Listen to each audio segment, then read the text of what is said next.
and consistently ranks among the world's best hotels.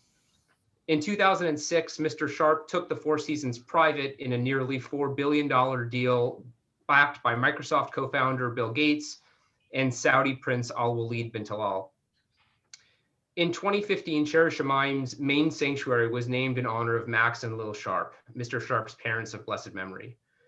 Mr. Sharp and his wife Rosalie Wise Sharp have generously supported many Canadian and Jewish causes, including Mount Sinai Hospital, the Four Seasons Center for the Performing Arts, and many others.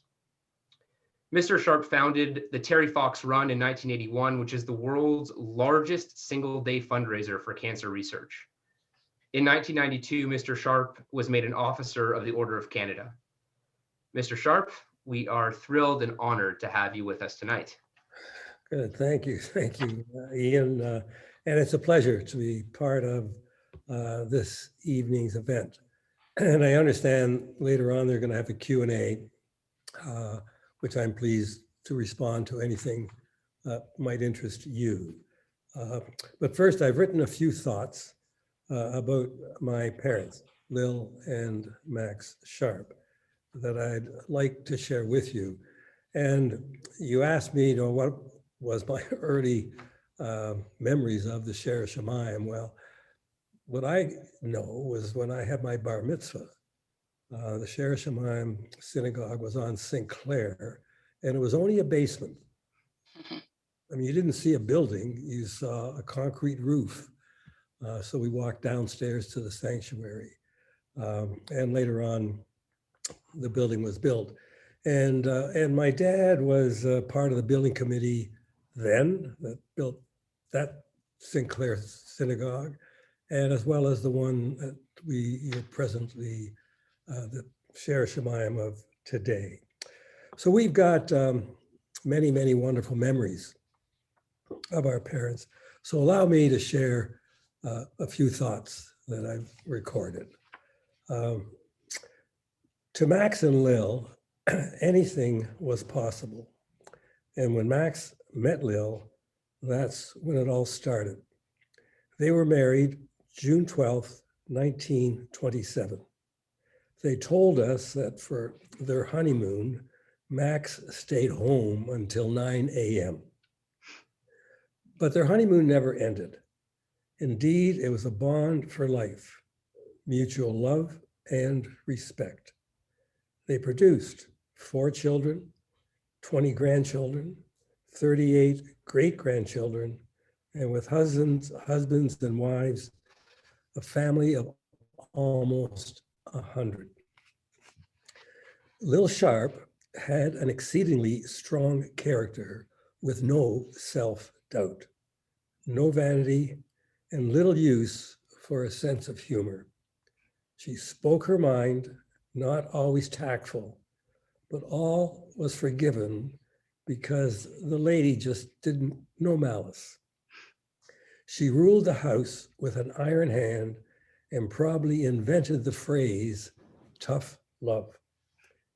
She even made the business decisions because Lil came from a long line of matriarchs where women were the breadwinners and men studied the Torah.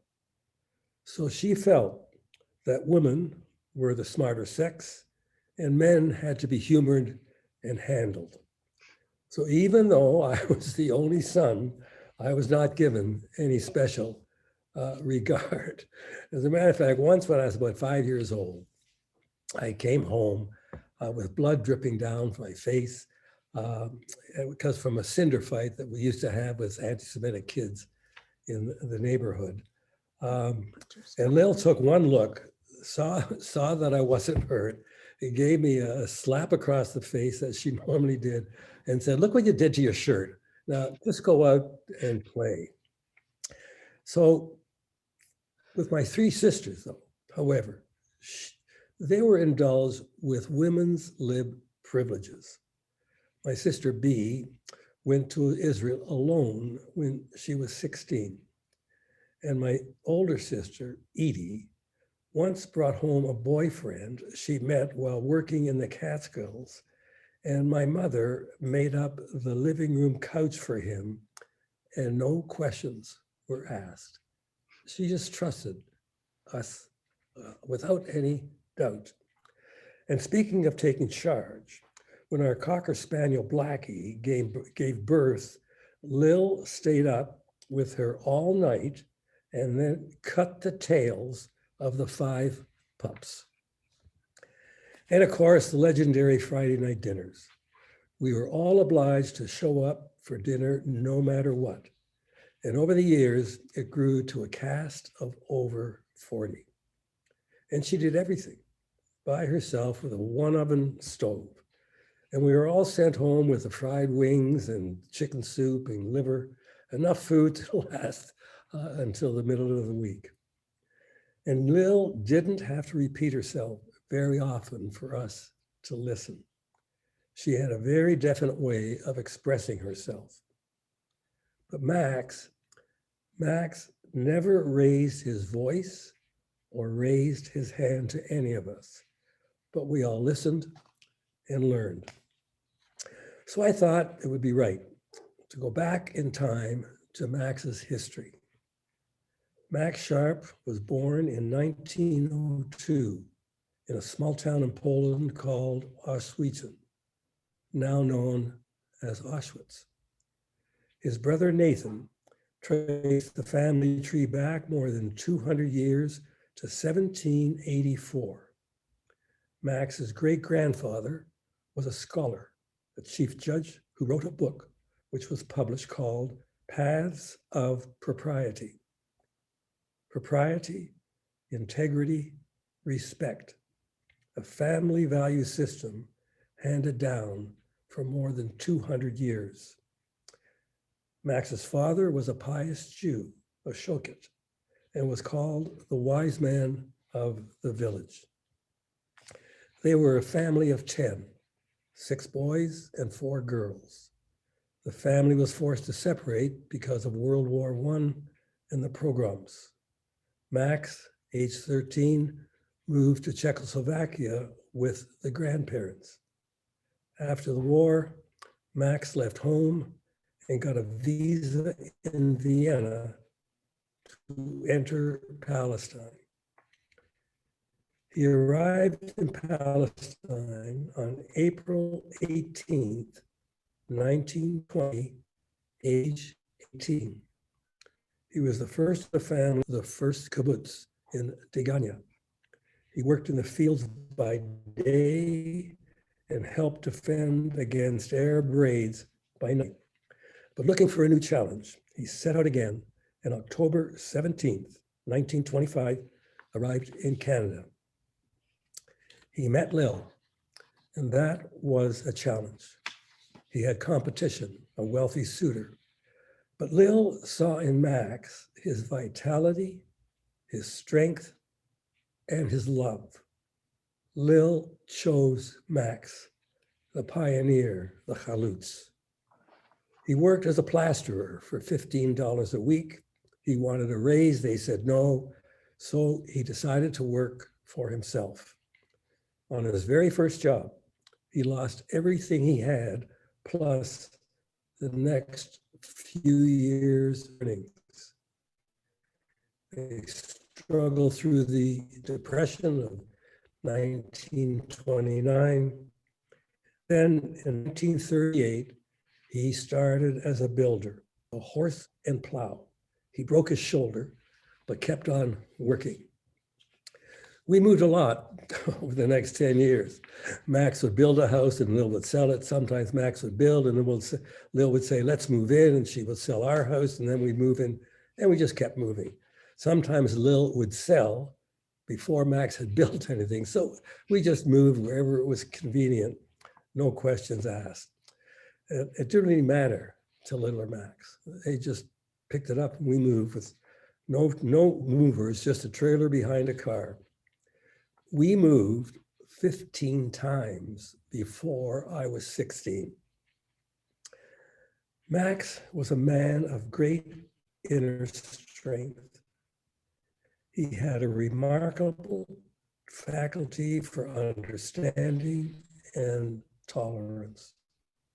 He truly bridged the generation gap to his children, grandchildren, and even great-grandchildren. We have all marveled and enjoyed sharing experiences with this man.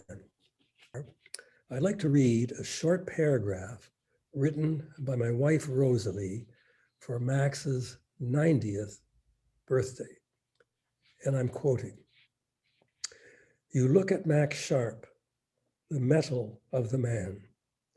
What kind of a man is he? It is a life molded out of the indomitable spirit and courage of a true pioneer. In the brutal existence of Israel in 1920, fighting the English and the Arabs and the malaria, raising forests from deserts, rescuing fields from swamps. Did Max see these battles as hardship, as strength, which propelled them towards a collective goal, heedless of risk or discomfort? From such harsh beginnings, Max gained the strength to face adversity with evenness of mind. He has fashioned a life of many facets, lived to the hilt, and has earned the highest tribute that can be paid, and that is that Max Sharp is a man of honor, and to know him is to love and respect him." So I'd like to conclude with one last thought. My sisters, Edie Bionetti and I, we all had the precious privilege of a wonderful childhood, a home where all our friends were always welcome, where we learned by example the values and ethics of life. And as we matured, we understood and appreciated more and more the true values of the principles we inherited from our parents: integrity, trust, and fairness. And that is the legacy that my sisters and I were privileged to inherit from our parents. And so I repeat what Rosalie wrote: to have known Max and Lil Sharp is to love and respect them. Thank you. And now I'm open to answer any questions that might come to mind. Ian, I see you've prepared a few, but go ahead. Thank you for sharing your parents' extraordinary story. People know you as the founder and CEO of Four Seasons. What people may not know is that in the 1950s, you built several apartment buildings many of us pass every day at Bathurst Street and Roselawn. Tell us about your start as a builder and how you went from there to building Four Seasons. Well, growing up with hardworking parents and, during the summer we worked. So as a young teenager, I grew up on construction sites, learning how to, working with hardworking immigrants usually. And that was an experience that you can't duplicate anywhere. So that growing up in a construction family, that was my life. And that's what I had planned to be as a career.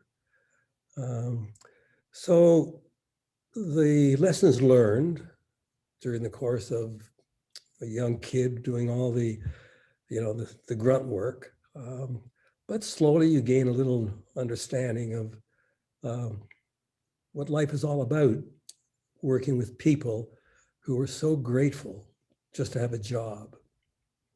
So that growing up was a learning experience, not just about the construction, but about people. And that was going to be my life. That's the way I started. So going into the hotel business was not a career choice. It was something that I built a motel for a friend of ours. And it was just a job. But I was surprised by its success. And it was built in the middle of nowhere. At one time, it was the Queen Elizabeth Highway, which was a limited access highway. And this is built in the field somewhere off, it looked like a big house. But he and his wife thought this was going to work, and it did. And I had, I had advised him, and when we were building this, it was just going to be a 14-room motel. That was 7 rooms on each side. So it literally just looked like a house. And I told, his name was Jack Gould, and I said, Jack, I don't know how people are ever going to see and find this place. Why don't you build it bigger? Make it twice as long. We won't finish the rooms. We'll just build the outside, the windows, and a roof. And on the roof, you can put a big sign saying Motel 27. And people 5 miles away will see that there's a reason to get off the highway. So he did. And immediately after he opened, he said, you got to come back and finish. I'm selling out every night. So the idea occurred to me that if that something like that can work in the middle of nowhere, wouldn't the idea be better if it was downtown somewhere? So that started a 5-year excursion of me knocking on doors and trying to convince people that this is an idea that I think will work. Now, that took me 5 years of, skeptics and nothing but negativity. But it's interesting how a spark of an idea that doesn't go out, those days, weeks, and months turn into years.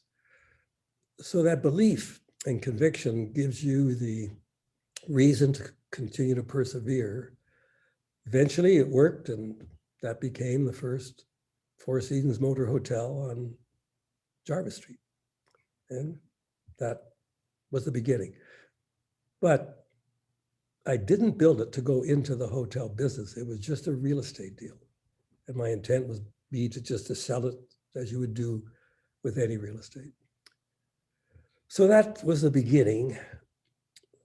So I started thinking about building that in 1955, just when we got married. It opened in 1961. But the experience that crystallized my thinking of going into and making the hotel industry a career was not until 1972, because we had built a hotel in London, England. And the experience of building that hotel gave me an insight into what I thought I and the company could do best. And that became the beginning of the first strategic decision that started Four Seasons on its path to where we are today. And what was that thing? What was that thing that you thought you could do best?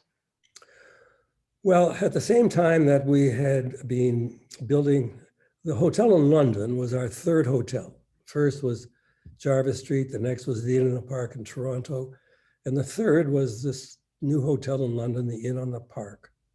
And we opened that hotel in 1970. And in the first year, it won the award as the best hotel in Europe and the best hotel in the UK. And I understood how and why we won that award. And it wasn't that we had beautiful buildings, because we're competing up against palaces. But it was how we ran the hotel. And at the same time that we had built and running this hotel, I had made a business deal, and we were built and opened a 1,600-room convention hotel called the Four Seasons Sheraton, where we had a 49% interest.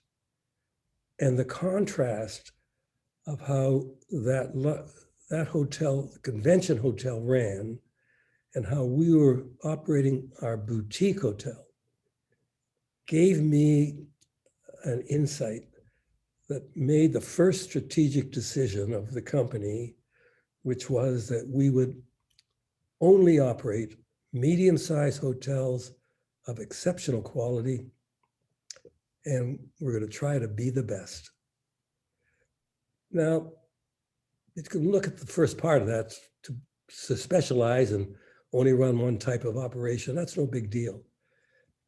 But to say that we were going to be the best, that was a stretch. We only had 3 hotels. I didn't say we were the best. I said, that is what we're going to try to become.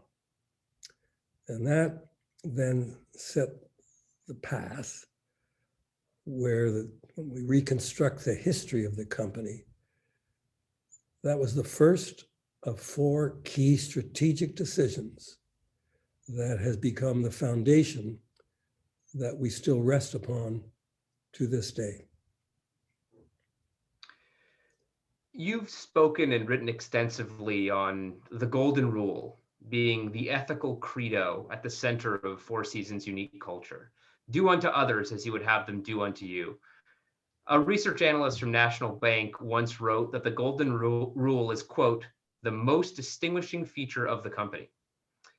The golden rule is a universal value, but also a core Jewish idea, embodied in the verse from Leviticus, V'ahavta l'recha kamocha, love your neighbor like yourself.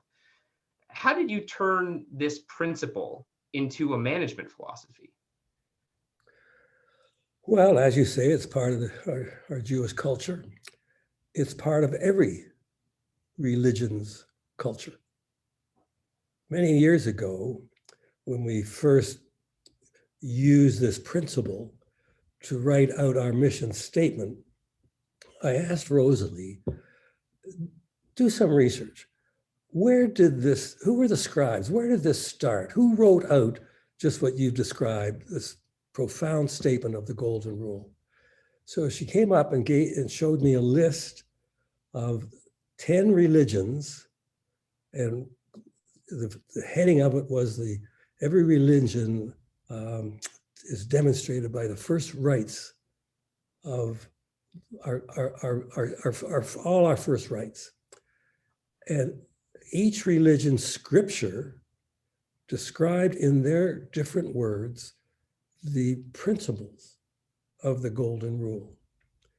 So it's a universally understood concept. So in using the principle of it, when I mentioned that first strategic objective to be the best, well, how? I set out to say, well, I think we can make our quality of our service our distinguishing factor. It can't be about architecture or decor. You have to do something that could be sustainable. And I thought an intangible like service, if we could be better at it than others, that could be our competitive advantage. Well, how? That is only going to happen if our employees can deliver on that promise about exceptional service. So we had to give our employees the tools and the backup. And the way to do that was to create a work environment that they enjoyed coming to work for, the respect and dignity that they're entitled to. How we treat them is how we wish them to treat our customers. And that's where the golden rule came to be the mission statement of our key strategic decision number 3. So the person who wrote that comment about the golden rule, I think that is the single most important decision we've ever made in this country, in this company.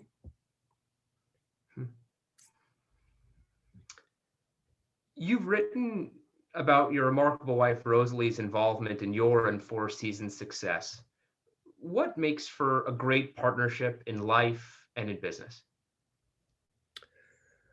Well, I guess it's chance events, the luck of who you meet when you meet them. And I was fortunate and very early on in our lives to meet when we were young, immature adults. And you develop a relationship. It depends upon many, many things. And I know beyond a shadow of a doubt that my success is directly related to having married Rosalie, because she's always been unconditionally supportive. She was never, ever negative about any of the things that I talked about doing. And in order to succeed in anything, we all need support. And there's no more valuable support than you can get is from that one person, your partner, the person you're living with, because everything you do is going to affect both of us. So it was her willingness to accept whatever I was doing, which really demonstrated what a true partner is about, because she was willing to accept all the consequences if things didn't work out. And there was, believe me, there was no guarantees that many of these things that I tried to do would end up not becoming a disaster. So having that kind of support gives you the ability to persevere, to, believe in your convictions. And what I mentioned, that if that spark of an idea doesn't go out, it's because somebody's there to help keep that flame alive. Mm-hmm. Mm-hmm. As you speak about risks, I'm thinking you once wrote, if you're always right, you're wrong, because you've never taken that step off that might be a little different. Yeah. What are some of those risks that you've taken in your career that you look back on and think that really could have gone either way? Oh, there are many, many. And there's some that I can't even imagine today how I would have thought of trying to make that deal. Think about it. I made a deal with ITT, the world's largest conglomerate, to just the idea of making a phone call to call them up to see whether they'd be interested. So when you think of risks, it's a question, does it cause you to think of failure? And I think that's part of a makeup of individuals. You look at risk, but you don't relate to the failure. You think of, I think I can make this work. And the fear of failure doesn't enter into your mind. So there are many risks along the way, some that don't work out, but that's the nature of business. Not everything is you can foresee. There was one risk that we got into that wasn't intended as a risk. It was, we're building a hotel in Vancouver, which did follow the same business model that we had already used very successfully before. Hotels in London, hotels in Calgary. But unfortunately, this is the mid-70s, inflation went sky high. So as a result, we were caught. We were responsible for the construction cost, and it just didn't make any sense. So the landlords, I said, look, there's no way I don't have the money, and there's no way I can arrange to finish this hotel. So here are the keys. They in turn came back and said, look, why don't you go ahead? You finish the hotel. Do it the way you agreed to do it. And we'll talk about it after. So on a handshake, I went on spending money I didn't have. And now that is what you call risk. If things didn't work out, well, they would have the keys to the kingdom. Well, after the hotel was open, and we finished it the way we promised, as a first-class hotel, they then changed the deal, restructured it to allow me to be able to survive with this hotel. It became very successful. So was that a risk on a handshake, believing that they would live up to an unknown bargain? So a lot has to come with your belief in people and your conviction that you don't have a fear of failure, is what it comes down to.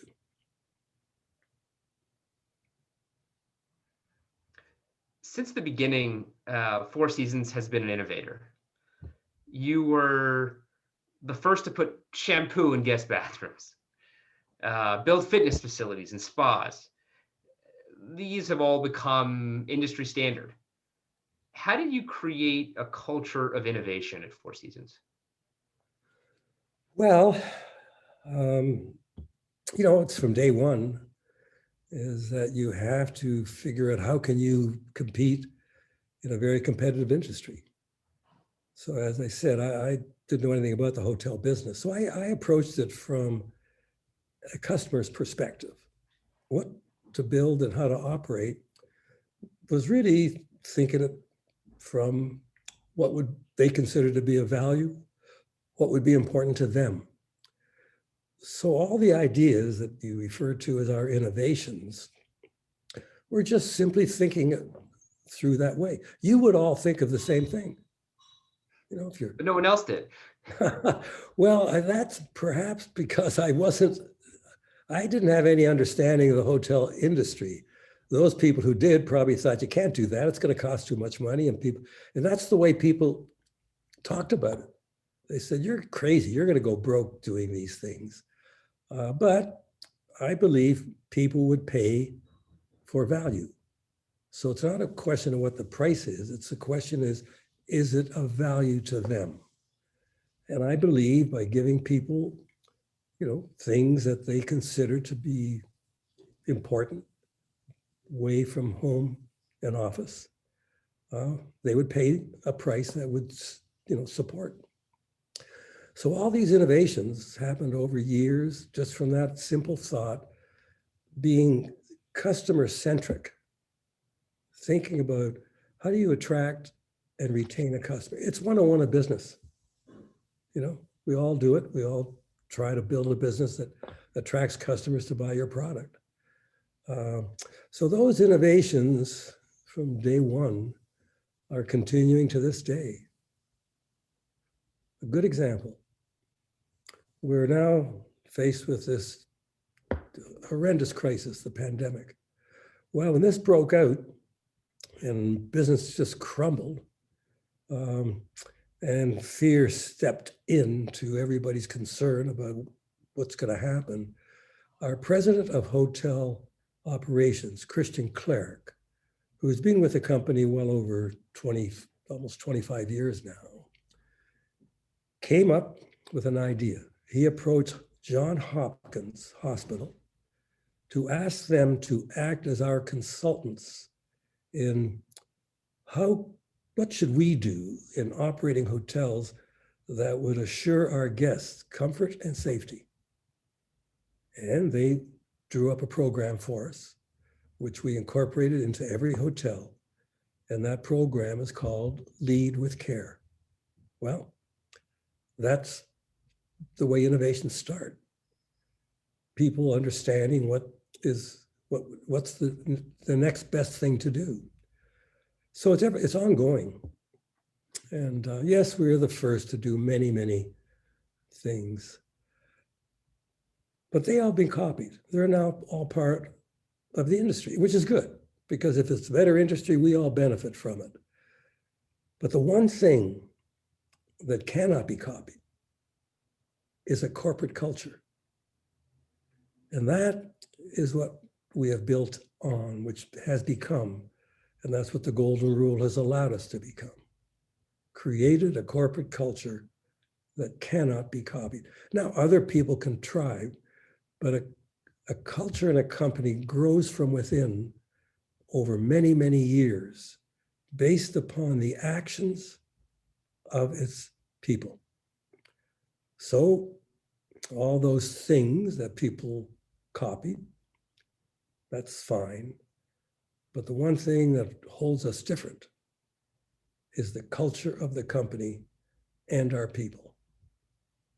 So on the subject of culture, in 2020, Four Seasons was listed for the 23rd consecutive year on Fortune's list of the 100 best companies to work for. It is one of 8 organizations to be featured on the list every year since its inception. How have you maintained that distinctive culture, even as you've grown globally to over 45 countries? Well, as I mentioned, this culture is universally understood. Um, and therefore, we can go anywhere in the world that can support a Four Seasons hotel. And we can bring together people from that community who understands what Four Seasons is trying to do. Because when we hire, we don't hire by experience necessarily. We hire by attitude. So our, call it training programs, which people ask about, must be special. They're not special. Our hiring is special. Each person hired for any job, whether it's a manager or assistant manager or somebody working in the steward department, will go through 5 different interviews. The last one will be with, if it's in a hotel, with the general manager of the hotel. So during the course of those 5 interviews, each department has the veto right to reject. So you're going through a very strict, controlled interview process. And through that, you usually end up with a core of people who really do understand the company's principles. And it's not a perfect situation, but we end up with a core of people who really become committed. And that's been our success and strength, is our retention of people over the years.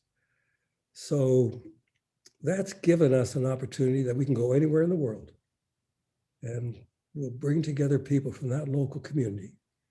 You know, we try to move people and promote people from wherever we can, but there are many places that, you know, we opened a hotel in Italy some years ago. Now we have a lot of Italian people who work in the company.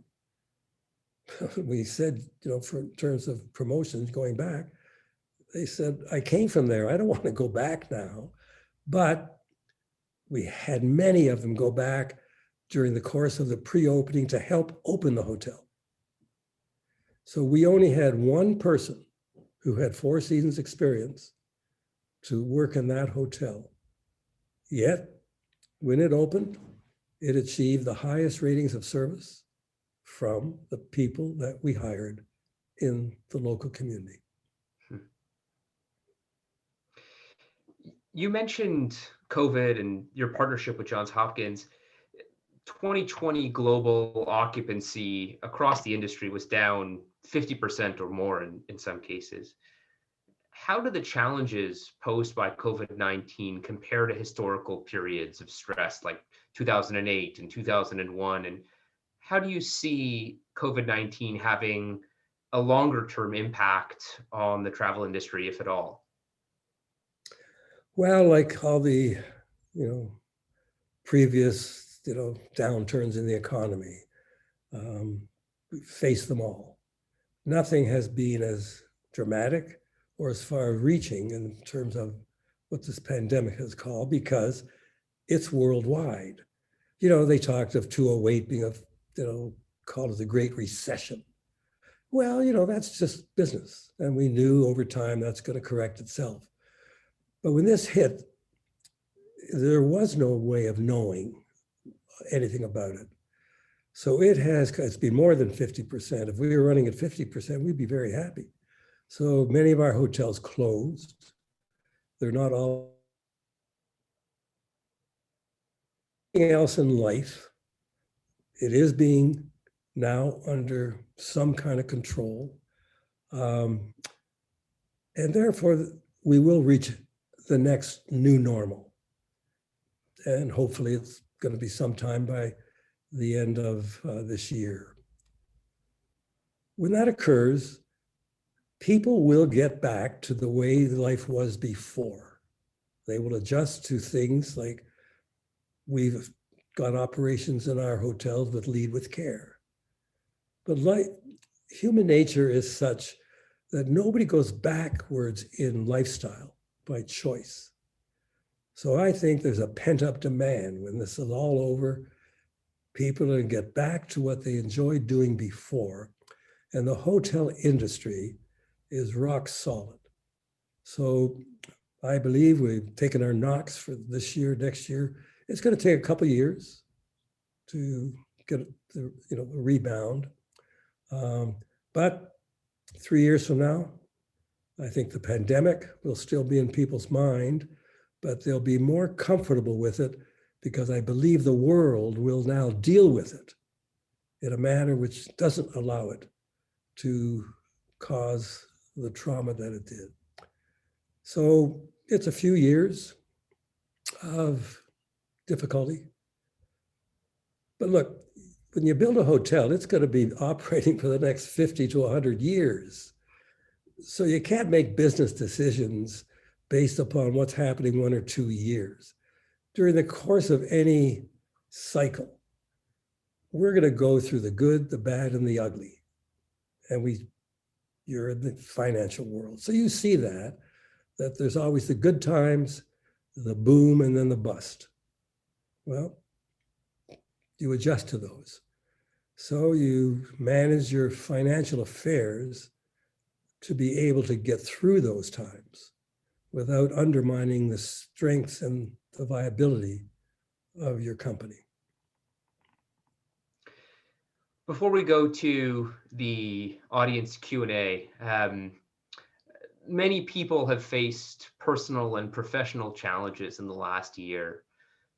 What have you learned about resilience from your own ups and downs?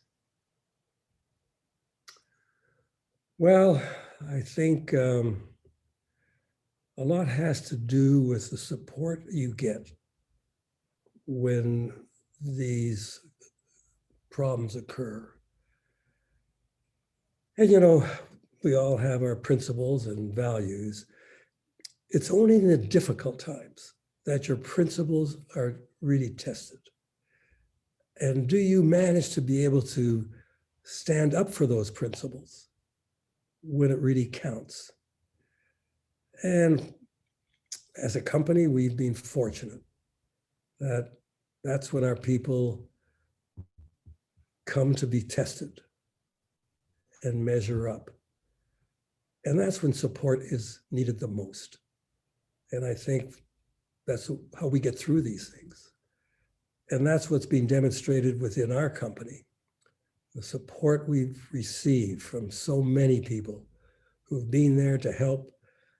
And nothing is more difficult when you have a situation that you have to lay people off, because that's the most difficult issue for any senior executive, having to deal with people's livelihood.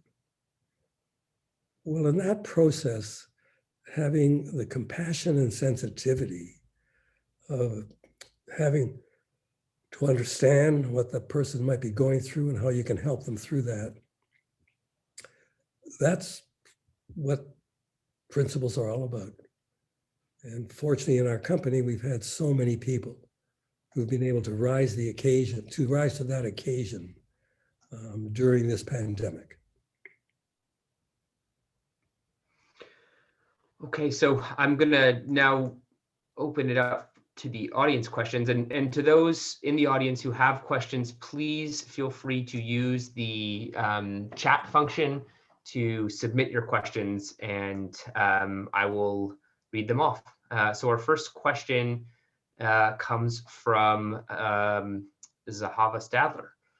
Mr. Sharp mentioned that your initial plan was not to go into the hospitality business, but to make a real estate deal. So many of the successful Jewish businessmen of this generation were in real estate, and so many Jewish institutions have been financially sustained by those in real estate.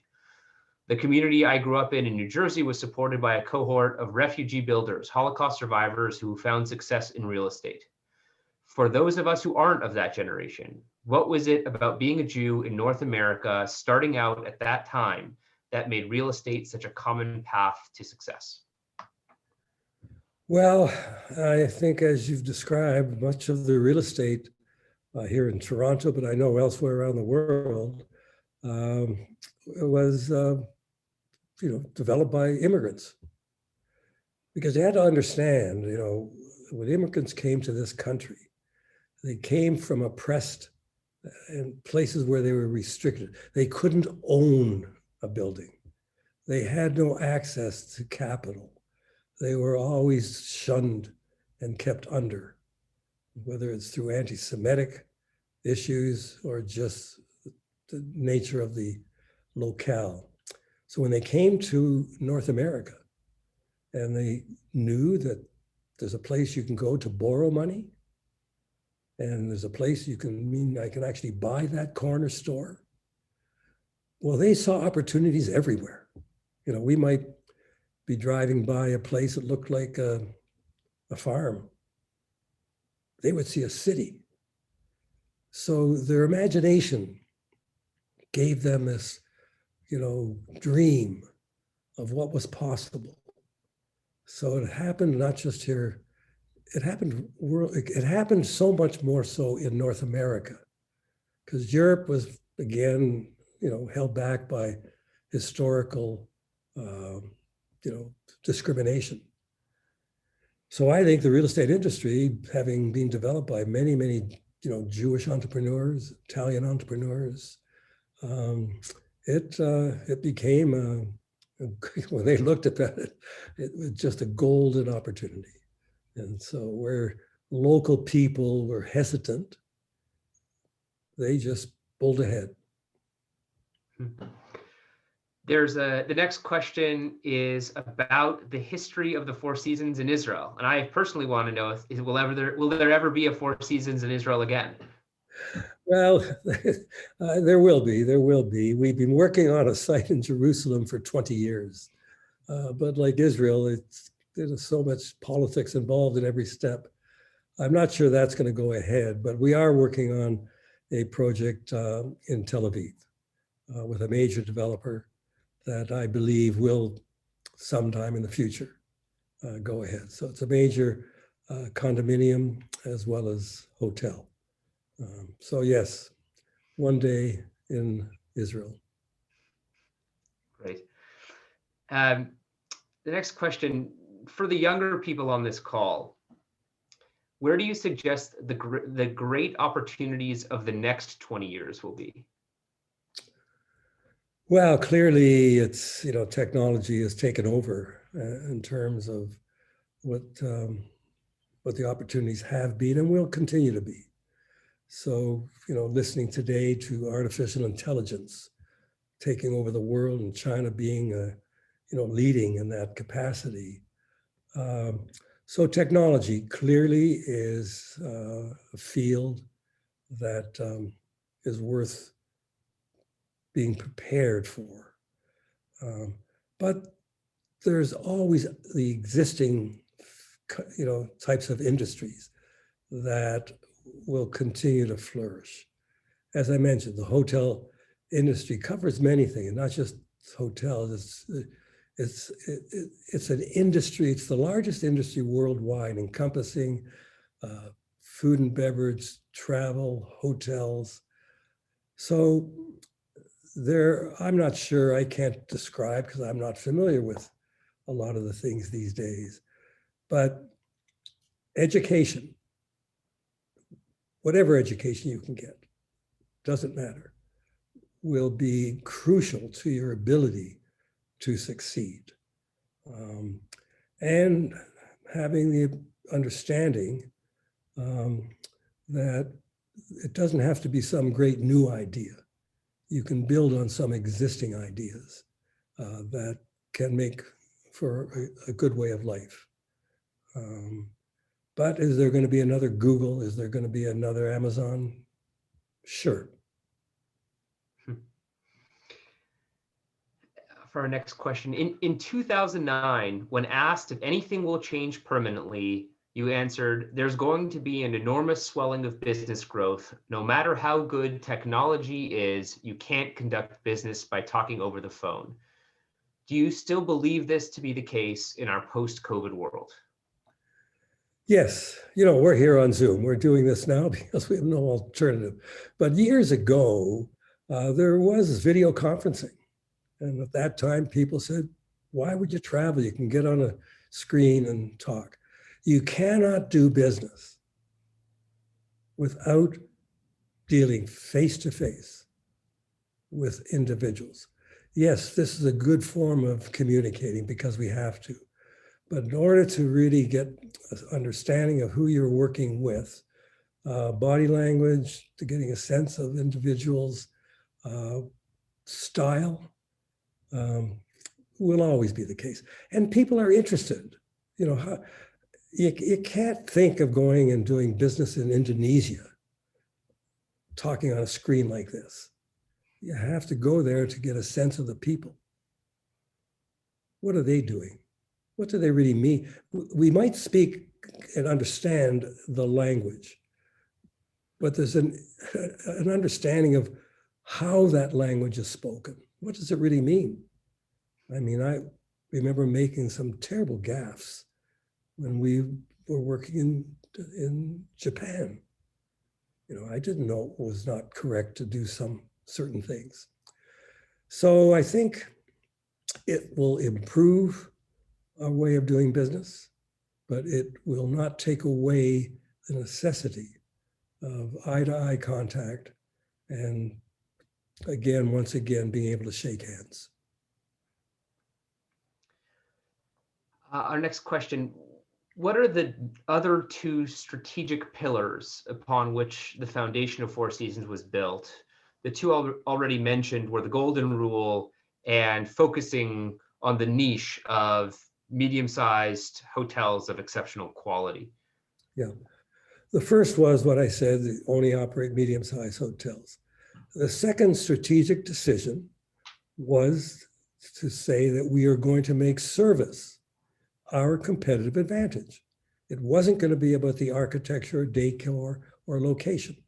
It had to be something that was sustainable over time. So that was decision number 2. Decision number 3 was we talked about the culture, the golden rule. The fourth decision was about the brand. And that was set up beginning in 1986. So that's what I mentioned about the problem we had in Vancouver was also caused me to change the business model that we did at that time because of the problem we ran into in ownership of the real estate. At that point, I said, we will no longer now continue to own 100% of the real estate. We'll own a piece of the equity. And that's when we formed and decided to become a management company. And that is exactly what we are to this day. So being a small company, you had to figure out how do you get people to know who you are? How do you break through the morass of advertising and social media? Was to create a brand name that I thought would be synonymous with what we represented. And that in 1986, when we went public, I set out then to the general financial community that I said that I believed within 10 years, we would be as well known for what we represented, meaning a hotel company synonymous with quality and luxury. We would be as well known for that as Hilton, Hyatt, Marriott were for what they represented. So that was the beginning of building a brand name that would be synonymous with luxury hospitality. And I'm not sure we achieved it within that 10-year period, but I think that today we are known worldwide as the gold standard of luxury hospitality. Well, that was decision number 4. Well, with that, I want to thank you, Mr. Sharp, for your time and for sharing your insight with us. sharing your parents' story. It was a wonderful conversation, and I want to thank all of the organizers as well for putting this together. I'll turn it over to Rachel Libman, who has a few programming notes for us. Hi, everyone. Thank you. My name is Rachel Libman, and I'm on the executive of the Board of Governors of Shara Shamayim. And it is my honor tonight to thank our speakers. Thank you, Mr. Sharp and Ian, for that thought-provoking and inspiring conversation. Mr. Sharp, we really appreciated learning your parents' story, offering us insight into the people who you so lovingly honored by naming our sanctuary, which is the spiritual center of our synagogue building. And I know I personally will remember more about them when I next enter that beautiful space, which I really hope will be soon. We have learned much about your business philosophy, your commitment to ethics and your family, and your innovative spark that makes what you do unique. And thank you for sharing so much of yourself with us and offering us the chance to learn from you. I am moved by what you said a few moments ago about how support is critical to getting us through the tough times. And I can't help but think of how this Shara Shamayim community has come together to support one another during these difficult times, and how fortunate we all are to be part of a community like this one. I want to thank everyone for joining us tonight. We appreciate you being here so we can all learn together virtually. If you have a story to share, as Robin mentioned, please let us know.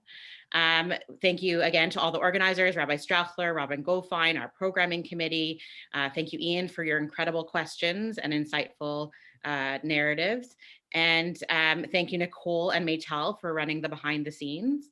And just a really important note, please join us again in 3 weeks on March 30th, when we will present the second installment of this storytelling series featuring Zahavat Stadler interviewing Cynthia Gasner. We have more exciting conversations planned to follow then in April and May. We hope to see you then. Have a great night. Stay safe. Let me finish one thing. I can't tell you how pleased my wife Rosie and I are to see so many young people who've taken over and now are committed to preserving the life cycle of the Shara Shamayim. It really warms our heart that you are able now to preserve something that meant so much to so many people when they first built that Shara Shamayim. So thank you all. And it's been a pleasure to be part of it. Thank you. Thank you so much. I guess we can close off now. Yep.